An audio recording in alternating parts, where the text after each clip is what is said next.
ఇల్లుమినాటి అంటే ఏంటో చెప్పన్నా. అంగెపారి.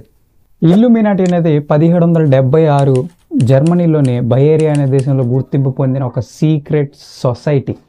దీని ముఖ్య ఉద్దేశం ఎన్లైట్మెంట్ని ప్రమోట్ చేయడమే, లైక్ సెక్యులరిజం అండ్ మూఢనమ్మకాలకు వ్యతిరేకంగా పోరాటం చేయడం లాంటివి. ఇది 18th సెంచరీలోనే ఆపేశారు. అక్కడి నుంచే మొదలైంది అసలైన కథ. దీని వెనకాల చాలా రూమర్స్ నడిచాయి. ఈ ఇల్లుమినాటీస్కి ఆత్మార్పణ చేస్తే ఫేమస్ అవ్వచ్చని, అలా చేసి వచ్చిన వాళ్ళల్లో Salman Khan, Akshay Khan and popular singers ఉన్నారని చెప్పి గట్టిగా వినపడేది.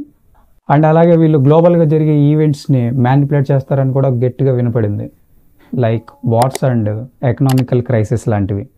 సింపుల్గా చెప్పాలంటే ఇది ఒక బ్లాక్ మ్యాజిక్ లాంటిది. వీళ్ళ symbol pyramid and eye symbol. వీళ్ళు ఇంకా ఇప్పటికీ ఉన్నారని చెప్పి చాలామంది నమ్ముతున్నారు. ఇక్కడ కాదు, అక్కడ. చివరిగా ఒకటి గుర్తుపెట్టుకో, ఐగర్ అంటే ఏజ్డ్ కాదు, నువ్వు.